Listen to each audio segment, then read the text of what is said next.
We spend the rest of the hour with acclaimed Indian writer and activist Arundhati Roy on the dark underbelly of India, a country that prides itself on being known as the world's largest democracy.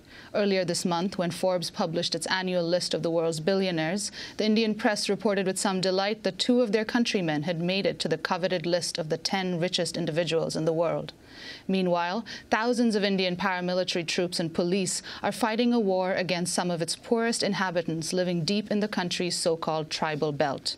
Indian officials say more than a third of the country, mostly mineral-rich forest land, is partially or completely under the control of Maoist rebels, also known as Naxalites. India's Prime Minister has called the Maoists the country's gravest internal security threat.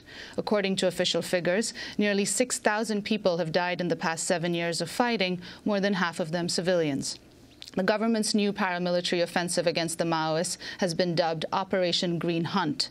Well, earlier this month, the leader of the Maoist insurgency, Kureshwar Rao or Kishanji, invited the Booker Prize-winning novelist Arundhati Roy to mediate in peace talks with the government. Soon after, India's Home Secretary, G.K. Pillai, criticized Roy and others who have publicly called state violence against Maoists, quote, genocidal. If the Maoists are murderers, please call them Maoists are murderers. Why is it that the Maoist murders in West Midnapur last year from June to December, 159 innocent civilians? I don't see any criticism of that. I can call it 159. If government have done it, a lot of you would have gone and said it's genocide. Why is that not genocide by the Maoists? Well, Arundhati Roy recently had a rare journalistic encounter with the armed guerrillas in the forests of central India. She spent a few weeks traveling with the insurgency deep in India's Maoist heartland and wrote about their struggle in a 20,000-word essay published this weekend in the Indian magazine Outlook. It's called Walking with the Comrades. We're joined now here in New York by the world-renowned author and global justice activist. She won the Lannan Foundation Cultural Freedom Prize in 2002 and is the author of a number of books, including the Booker Prize-winning novel, The God of Small Things. Her latest collection of essays, published by Haymarket, is Field Notes on Democracy, Listening to Grasshoppers. Arundhati Roy, welcome to Democracy Now! Thank you, Amy. Before we go into this very interesting journey you took, you arrive here on the 7th anniversary of the U.S. invasion of Iraq. You were extremely outspoken on the war and have continued to be. I remember seeing you at Riverside Church with the great Howard Zinn giving a speech against the war. What are your thoughts now, 7 years in, and how it's affected your continent, how it's affected India? Well, I think the saddest thing is that when the American elections happened and you had all the rhetoric of change you can believe in, and even the most cynical of us watched Obama win the elections and did feel moved, watching how happy people were, especially people who had lived through the civil rights movement and so on. And, in fact, what has happened is that he has come in and expanded the war. He won the Nobel Peace Prize and took an opportunity to justify the war. It was as though those tears of the black people who watched a black man come to power were now cut and paste into the eyes of the world's elite watching him justify war. And from where I come from, it's almost... You think that they probably don't even understand what they're doing, the American government. They don't understand what kind of ground they stand on. When you say things like we have to wipe out the Taliban, what does that mean? The Taliban is not a fixed number of people. The Taliban is an ideology that has sprung out of a history that America created anyway. Iraq, the war is going on. Afghanistan obviously is rising up in revolt. It's spilled into Pakistan, and from Pakistan into Kashmir and into India. So we're seeing this superpower in a way caught in quicksand with a conceptual inability to understand what it's doing, how to get out or how to stay in.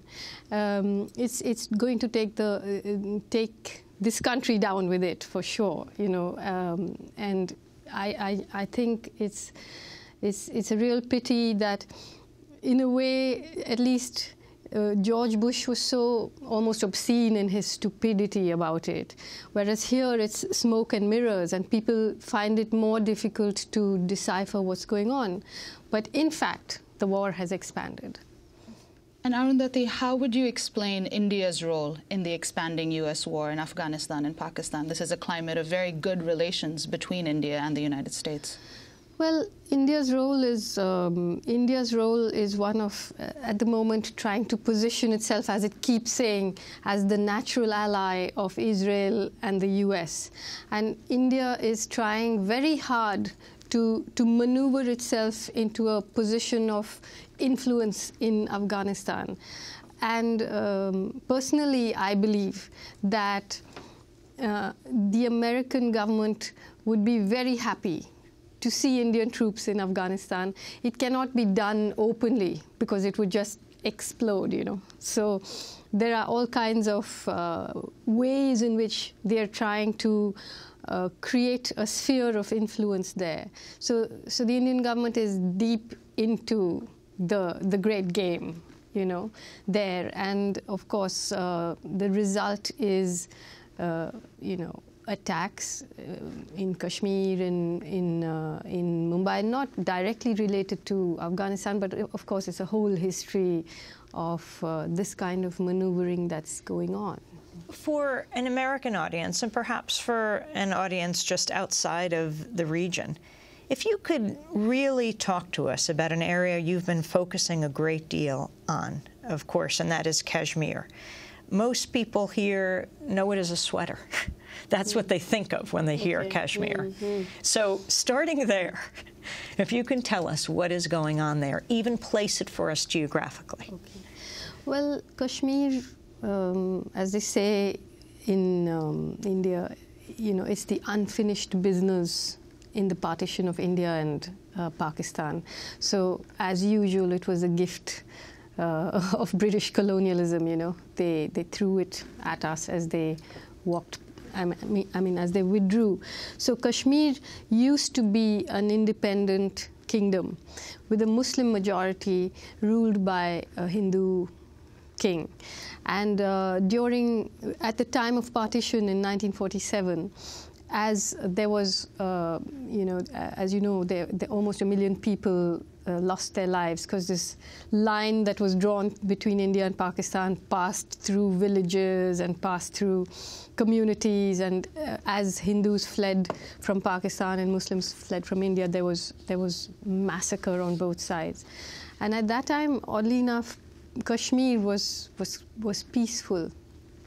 But then, when all the independent princedoms in India and Pakistan were asked to actually accede either to India or Pakistan, but Kashmir, the king was undecided, and that indecision resulted in, you know, Pakistani troops and non-official combatants coming in, and the king fled to Jammu, and then he acceded to India.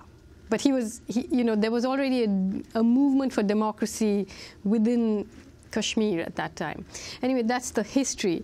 But subsequently, there's always been a struggle for independence or self-determination there, which in 1989 became an armed uprising and was put down militarily by India. And today, the simplest way of explaining the scale of what's going on is that the U.S. has 165,000 troops in Iraq, but the Indian government has 700,000 troops in the Kashmir Valley, I mean, in Kashmir, security forces, you know, holding down a place with military might.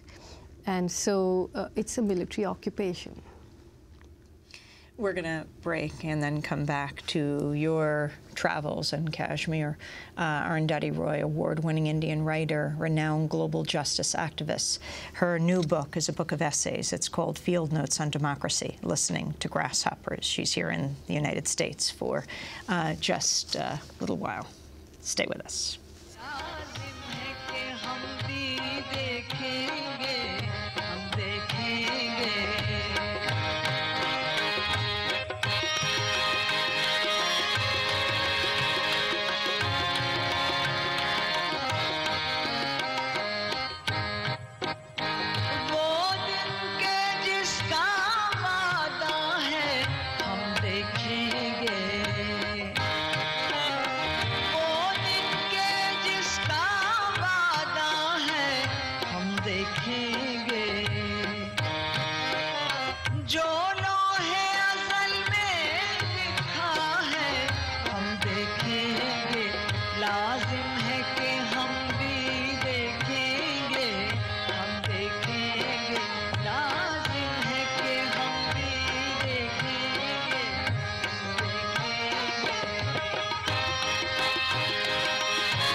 Hamde Kenge by Iqbal. This is Democracy Now!, democracynow.org, The War and Peace Report. I'm Amy Goodman with Anjali Kamat, our guest for the rest of the hour, Arundhati Roy, the award-winning Indian writer, renowned global justice activist, her latest book, Field Notes on Democracy, Listening to Grasshoppers. You recognize that music, Anjali? Yes, Hamde Kenge by Iqbal Bano. Arundhati Roy, your latest article in Outlook, Walking with the Comrades, you end the piece by talking about this song that so many people rose up in Pakistan listening to this song, and you place it in a completely different context.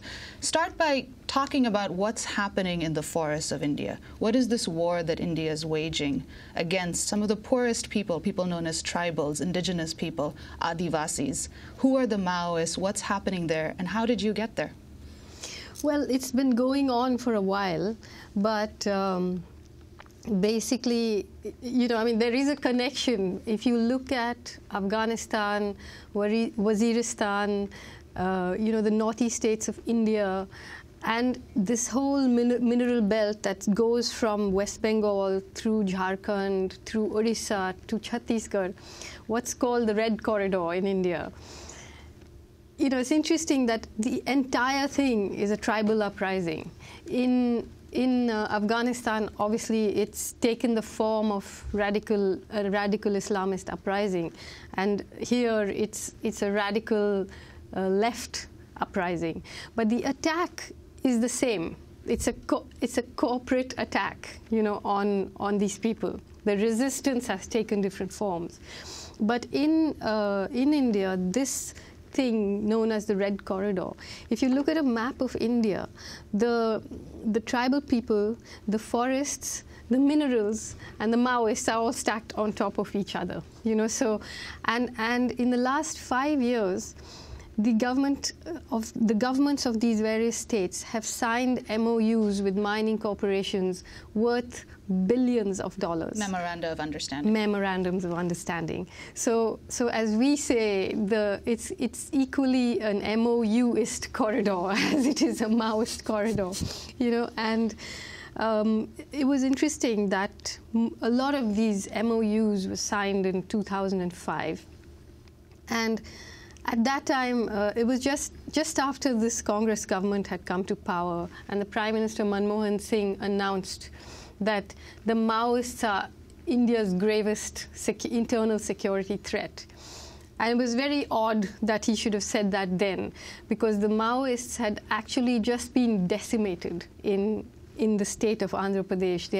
I think they had killed something like 1,600 of them. But the minute he said this, the shares in the mining companies went up, because obviously it was a signal that the government was prepared to do something about this.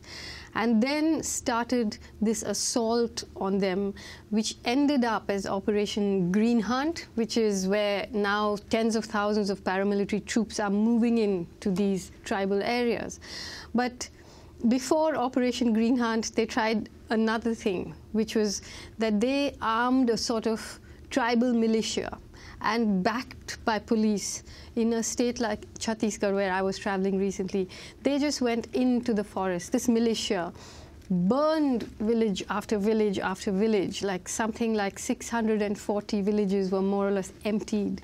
And it was the plan was what's known as strategic hamleting, which the Americans tried in Vietnam, which was first devised by the British in Malaya, where you try and force people to move into police wayside camps so that you can control them, and the villages are emptied so that the forests are open for the corporates to go.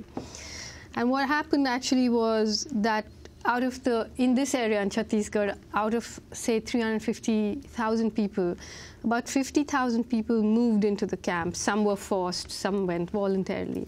And the rest just went off the government radar. Many of them went to other states to work as migrant labor, but many of them just continued to hide in the forests, unable to come back to their homes, but not wanting to leave. But the fact is that in this entire area, the Maoists have been there for 30 years, working with people and so on. So it's not a resistance that has risen up against mining. It preceded that a long time, by a long time. So it's very entrenched. And Operation Green Hunt has been announced because this militia called the Salva Jurum failed. So now they are upping the ante because these MOUs are waiting, and the mining corporations are not used to being made to wait. So there's a lot of money waiting. And I mean, what I want to say is that we are not using this word genocidal war lightly or rhetorically. But I travel in that area, and what you see is the poorest people of this country who have been outside the purview of the state. There's no hospital, there's no clinic, there's no education, there's nothing, and now there's a kind of siege where people can't go out of their villages to the market to buy anything because the markets are full of informers who are pointing out, this person is with the resistance and so on. There's no doctors, there's no medical help. People are suffering from extreme hunger, malnutrition. So it's not just killing. It's not just going out there and burning and killing, but it's also laying siege to a very vulnerable population, cutting them off from their resources, and putting them under grievous threat. And this is a democracy, so how do you clear the land for corporates in a democracy? You can't actually go and murder people, but you create a situation in which they either have to leave or they starve to death. In your piece, you described the people you traveled with, the armed guerrillas, as Gandhians with guns. Can you talk about what you mean by that, and what you think of the violence perpetrated by the Maoists? Well, this is a very sharp debate in India about, even the sort of mainstream left and the liberal intellectuals are very, very suspicious of Maoists, and everybody should be suspicious of Maoists because, they have had a very difficult past, and there are a lot of things that their ideologues say which do put a chill down your spine. But when I went there, I have to say I was shocked at what I saw, because in the last 30 years, I think something has radically changed among them. And the one thing is that in India, people try and make this difference. They say there's the Maoists and then there's the tribals. Actually, the Maoists are tribals, and the tribals themselves have had a history of resistance and rebellion that predates Mao by centuries, And so I think it's just a name in a way. It's just a name.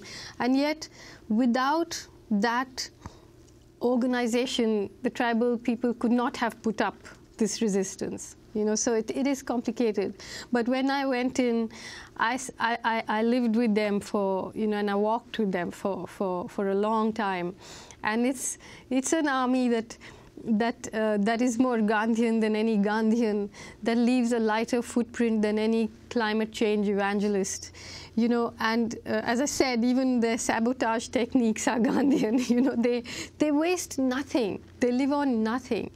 And to the outside world, first of all, the media has been lying about them for a long time. A lot of the incidents of violence did not happen, which I figured out. A lot of them did happen, and there was a reason for why they happened. And what I actually wanted to ask people was, when you talk about nonviolent resistance, I myself have spoken about that. I myself have said that women will be the victims of an armed struggle. And when I went in, I found the opposite to be true. I found that 50% of the armed cadre were women. And a lot of the reason they joined was because for 30 years, the Maoists had been working with women there. It was a women's organization which has 90,000 members, which is probably the biggest feminist organization in India. Now, all 90,000 of those women are surely Maoists, and the government has given itself the right to shoot on sight. So are they going to shoot these 90,000 people. Arundhati Roy, the leader of the Maoists, has asked you to be the negotiator, the mediator between them and the Indian government. What is your response? Look, I wouldn't be a good mediator. You know, those are not my skills.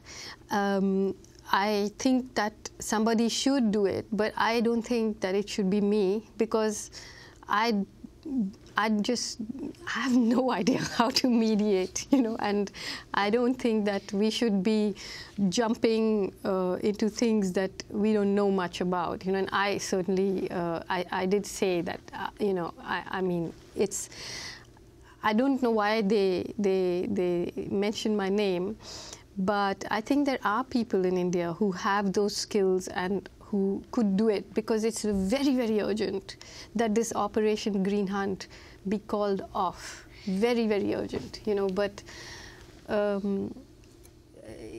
it would be silly for someone like me to enter that, because I think I'm too impatient. I'm too much of a maverick, you know. I don't have those skills. I remember back to Kashmir when President Obama was running for president, Senator Obama, in an interview talked about Kashmir. And he talked about it as a kind of flashpoint, said that we have to resolve the situation between India and Pakistan around Kashmir so that Pakistan can focus on the militants. Can you talk about it as being a flashpoint and what you think needs to be done there? Well, I think, you know, unfortunately, the thing about Kashmir is that India and Pakistan act as though Kashmir is a problem. But really for them both, Kashmir is a solution. You know, Kashmir is where they play their dirty games. And they don't want to solve it, because whenever they have, you know, internal problems, they can always pull this bunny out of the hat. So it's really I really think that these two countries are not going to solve it, you know. And what is happening is that there is a population of people who have been suffering untold misery for so many years, you know. And once again, so many lies have been told about it. The Indian media is just, the falsification that's it's involved with about Kashmir is unbelievable. Like 2 years ago, was it last year? 2 years ago, there was a massive uprising in Kashmir. I happened to be there at the time. I've never seen anything like this, you know. There were millions of people on the street all the time. And they were rising up for? They were rising up for independence. You know, they were rising up for independence. And then that uprising was, you know, when they rose up with arms, that was wrong. When they rose up without arms, that was wrong too. And the way it was diffused was with an election. An election was called. And then everybody was shocked because there was a huge turnout in the elections. And all the, you know, we have many election experts in India who spend all their time in television studios analyzing the swing and this and that. But nobody said that all the leaders of the resistance were arrested. Nobody asked, what does it mean to have elections when there's 700,000 soldiers supervising every 5 meters all the time, all year round? They don't have to push people on the end of a bayonet to the voting booth, you know. Nobody talked about the fact that there was a lockdown in every constituency. Nobody wondered what does it mean to people who are under that kind of occupation. The fact that they need somebody to go to, you know, when someone disappears, or, you know, they need some representative. So now, once again, the violence has started. You know, this is a permanent sort of cycle where, obviously in the interests of geopolitical jockeying, any sense of of morality is missing. And of course, it's very fashionable to say that, there isn't any morality involved in international diplomacy. But suddenly, when it comes to Maoist killing, morality just comes riding down on your head. So people use it when they want to. And Arundhati, in both India and the United States, as these wars expand, as the military occupations, as you delineated in Kashmir, in Iraq, in Afghanistan, as they expand, what is your message to anti-war activists, to peace activists around the world, here and in India? What do you think people need to be doing? See, I think I just want to say one thing more, which is that in Kashmir, you have, as I said, 700,000 soldiers who have been turned into an administrative police force. In India, where they don't want to openly declare war against the Adivasis, you have a paramilitary police which is being trained to be an army. So the police are turning into the army is turning into the police. But to push through this growth rate, you have basically this whole country is turning into a police state. And if I just want to say one thing about democracy, in India, the elections they cost more than the American elections, much more. This poor country cost much more. The most enthusiastic were the corporates. The members of parliament a majority of them are millionaires. If you look at the statistics, actually this big majority, it has 10% of the vote. The BBC had a campaign where they had posters of a dollar bill, $500 bill, sort of molting into a Indian 500 rupee note with Ben Franklin on one end and Gandhi on the other. And it said, "Kya India ka vote badlega duniya ka note?" Meaning, will the Indian vote save the market? So voters become consumers. It's a kind of scam that's going on. So the first message I would have to peace activists is, I don't know what that means anyway. What does peace mean? We may not need peace in this unjust society, because that's a way of accepting injustice.